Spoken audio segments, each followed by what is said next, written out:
Did you know the United States spends billions of dollars every year maintaining borders between states, some of which could fit entirely into a single metro area?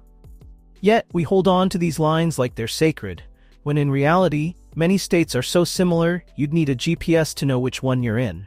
In fact, a recent study found that over 70% of Americans couldn't name all 50 states without Googling. Makes you wonder, doesn't it? In today's video, 10 states that should just merge. We're diving headfirst into the fascinating world of state borders and asking, wow, why are they still separate? Some of these divisions don't make much sense, culturally, geographically, or even economically. What if we scrapped these borders and created brand new superstates? Think of the possibilities: fewer governments, streamlined resources, and maybe a better reason for those quirky state nicknames. Oh, and don't worry, I've got some hilarious new names for these combined states that you don't want to miss. So which states made the list? Stick around as we unpack the quirks, fun facts, and maybe even a little controversy. Don't forget to hit like and subscribe for more virtual travel by Brian. Let's get started. Number 1. Montana and Idaho. Montana and Idaho, two neighboring states known for their jaw-dropping landscapes and rugged charm, might as well join forces and become the Great Big Sky State. With Montana's population at just over 1.1 million and Idaho's nearing 2 million as of 2023, these states have more wide-open spaces than people. Together, they'd form a state of about 3 million, still far below the population of many single U.S. cities, but they'd boast some of the most spectacular scenery in the country. Culturally, they're a match made in outdoor heaven, with locals sharing a love for hunting, fishing, and living miles away from their neighbors. Economically, Idaho's rapid growth, fueled by a tech boom in places like Boise, could blend well with Montana's slower-paced economy, driven by agriculture and tourism. Politically, both lean conservative, so there's little friction there. Plus, imagine the combined draw for tourists: Glacier National Park, Yellowstone, the Sawtooth Mountains, all under one state name. Call it Monto or Big Sky Country, and let it serve as the ultimate outdoor paradise. By merging, they could streamline conservation efforts and preserve these iconic lands for future generations, while keeping overcrowding to a minimum. After all, why settle for just one breathtaking state when you could have two in one? Number 2. Vermont and New Hampshire. Vermont and New Hampshire are practically mirror images of each other, down to their love for maple syrup and scenic autumns. Together, they cover about 18,000 square miles, which isn't huge. But when you're filled with postcard-worthy mountains and rolling hills, who's complaining? Vermont has a population of just over 640,000, while New Hampshire has around 1.4 million as of 2023. Combined, they'd barely hit 2 million.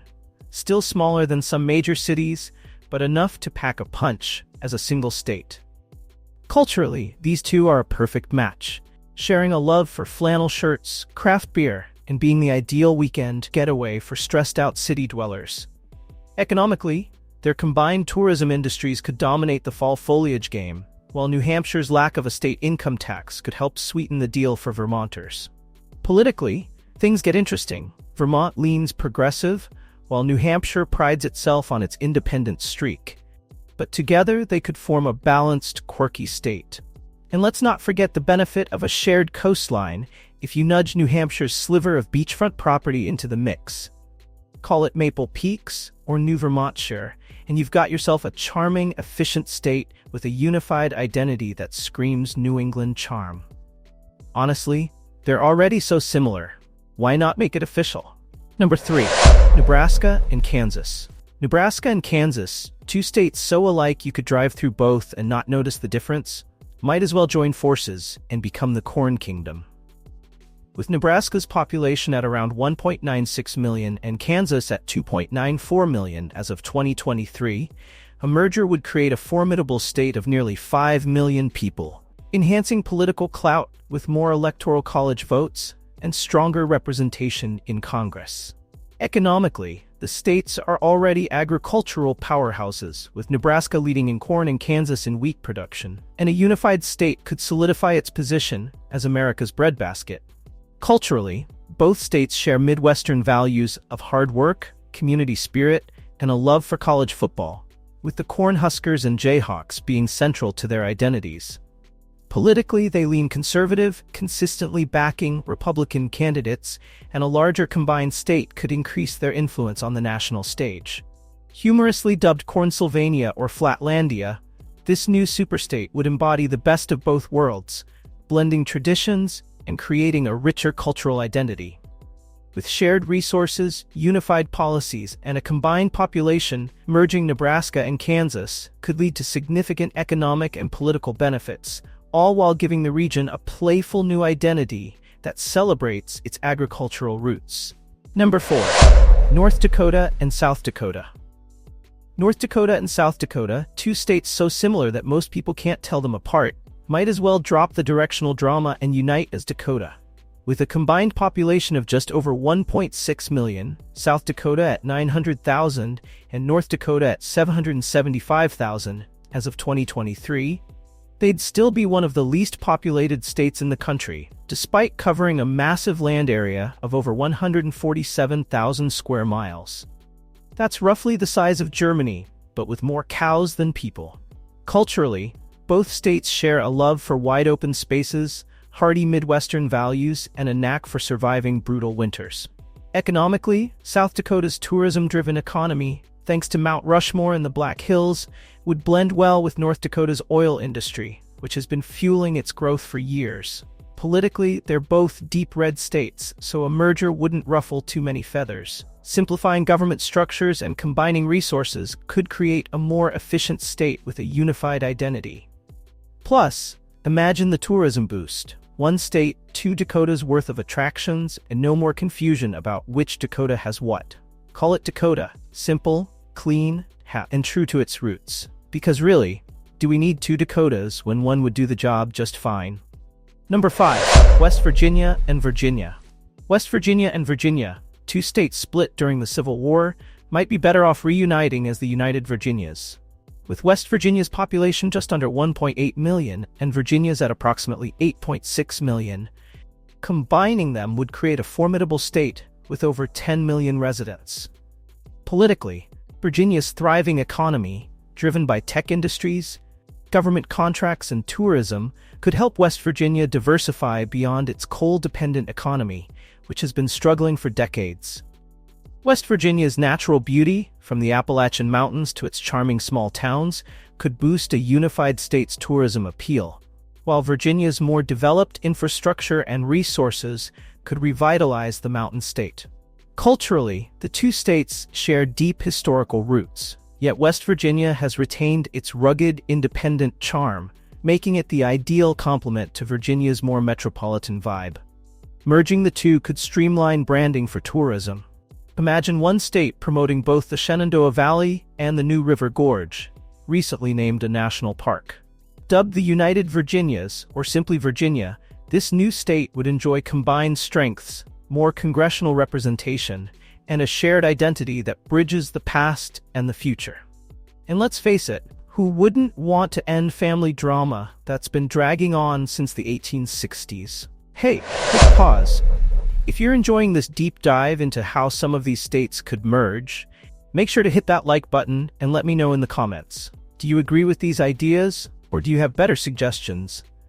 And if you're curious about quirky geography, state trivia, or travel tips, don't forget to subscribe to Virtual Travel by Brian. Let's keep exploring. Number 6. Wyoming and Montana. Montana seems to be the social butterfly of state mergers. It came up earlier with Idaho, and now we're pairing it with Wyoming. Why? Because Montana's unique mix of rugged beauty and sparse population makes it a perfect candidate for unifying with either state, depending on the focus.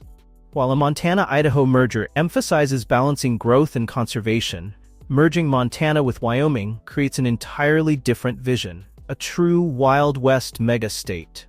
Wyoming and Montana are so similar in their rugged charm and sprawling landscapes that merging them into the Wild West state feels like a no-brainer. Together, they'd cover a jaw-dropping 145,000 square miles, making them larger than most countries. Yet their combined population barely scratches 2 million, Montana with 1.1 million and Wyoming with just under 600,000 as of 2023. That's fewer people than live in Houston. Economically, both states rely heavily on tourism, with Yellowstone National Park bridging their borders and drawing millions of visitors annually. Culturally, they're a cowboy's dream: bison, rodeos, and a shared ethos of rugged independence. Politically, they lean conservative, so there's no major clash there.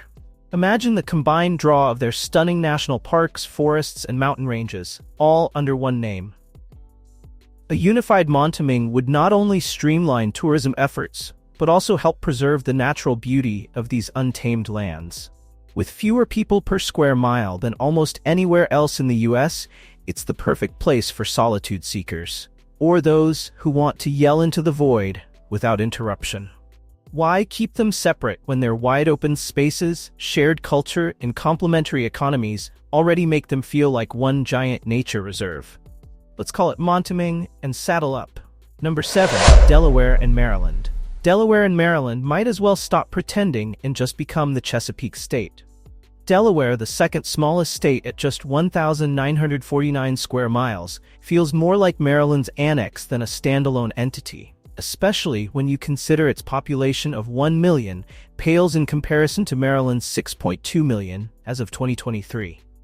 Together, they'd create a state with over 7 million people and a shared identity rooted in the Chesapeake Bay, famous for blue crabs, scenic coastlines, and maritime history. Culturally, they're already intertwined. Delawareans regularly head to Maryland for major shopping, sports events, and even beach getaways in Ocean City. Economically, the merger would combine Maryland's thriving biotech and government industries with Delaware's corporate-friendly tax laws, creating a regional powerhouse. Politically, both states lean Democratic, so uniting wouldn't spark much upheaval. And let's be honest, Delaware already feels like a quirky extension of Maryland, with Wilmington functioning as a smaller version of Baltimore and the rest of the state dotted with small towns and farmland. A unified Chesapeake state would streamline governance, enhance coastal conservation efforts, and finally give Delaware a bigger stage to shine, because right now it's more famous for post office box corporations than anything else. Let's ditch the borders and make it official. Number 8. Rhode Island and Connecticut. Rhode Island and Connecticut, two of the smallest states in the US, are practically begging to be combined into one mighty mini-state. Rhode Island covers just 1,214 square miles, while Connecticut isn't much larger at 5,543 square miles. But when it comes to population, Connecticut dominates with about 3.6 million residents, compared to Rhode Island's 1.1 million as of 2023. Together, they'd form a compact state of 4.7 million people, slightly smaller than Los Angeles County. Culturally, they share a New England charm, from Rhode Island's love of coffee milk to Connecticut's obsession with lobster rolls. Economically, both rely heavily on industries like healthcare, education, and tourism, but merging them would streamline resources and cut through the bureaucratic red tape of two separate governments. Politically, both states lean blue, so a merger wouldn't rock the boat too much. And let's be honest, Rhode Island's tiny size often makes it feel like a glorified county, while Connecticut is just trying to figure out whether it's a commuter state for New York or Boston. Calling it Road Connect gives them a fresh identity, combining their strengths into a single, more efficient entity with a unified infrastructure. Plus, with one state instead of two, they can stop fighting over who really has the best clam chowder. Why keep them separate when they're practically one already? Let's make it official. Number 9. Alaska and Canada. Alaska merging with Canada might sound wild, but let's be honest, it kind of makes sense. Alaska, with its jaw-dropping size of 663,300 square miles, is bigger than Texas, California, and Montana combined, yet it's home to just 730,000 people as of 2023. That's fewer people than you'd find in some medium-sized cities, spread across a frozen frontier that's geographically and culturally closer to Canada than the rest of the US. Economically, Alaska relies heavily on oil, fisheries, and tourism, while Canada's northern provinces share similar industries, making them natural partners in resource management. Politically, Alaska's rugged individualism might clash with Canada's polite pragmatism, but let's face it, they'd get along better than Alaska's often uneasy relationship with Washington, D.C. Culturally, Alaskans have more in common with Canadians, love for hockey, extreme winters, and a shared respect for the outdoors, than they do with someone living in Miami. Merging into the Great White North would simplify logistics for governance, no more flying over another country to visit the mainland, and create a unified northern identity, celebrating both regions' wild beauty. Plus, let's admit it, the idea of Alaskans saying and adding maple syrup to their survival kits is hilarious. Why not make it official? Number 10. Hawaii and California. Hawaii and California merging into the Pacific state could create a dynamic powerhouse unlike any other. Hawaii's stunning islands cover just 10,931 square miles, a stark contrast to California's sprawling 163,696 square miles. But when it comes to charm, Hawaii punches well above its weight. With Hawaii's population at 1.4 million and California's at a staggering 39 million as of 2023, the combined state would house over 40 million people, more than many countries. Economically, California already dominates industries like tech, entertainment, and agriculture, while Hawaii brings a tourism-driven economy that thrives on its tropical allure. Together, they'd create the ultimate travel destination, blending Hollywood glam with island paradise. Politically, both lean heavily Democratic, so merging would likely reinforce their shared progressive values. Culturally, this fusion would spotlight the rich Polynesian traditions of Hawaii alongside California's diverse multicultural identity. Imagine hula dancing at a Silicon Valley tech conference or surfing competitions that span the Pacific coast and Hawaiian beaches. Logistically, Hawaii's geographic isolation makes it tough to govern efficiently, but merging with California could streamline resources and governance. Plus, let's not forget the humor in Californians casually saying, heading to the next county, when they're actually hopping a flight to Honolulu. Why keep them apart when they could redefine what it means to live on the West Coast? And there you have it, 10 states that could merge to create something entirely new. Whether it's blending cultures, boosting economies, or just cleaning up the map a little, these ideas are meant to spark some fun conversation. So what do you think? Did I get it right, or do you have your own combinations in mind? Let me know in the comments, and don't hold back. If you enjoyed this video, be sure to hit that like button, share it with your geography-loving friends, and subscribe to Virtual Travel by Brian for more quirky takes on the world around us. Thanks for watching, and I'll see you in the next adventure.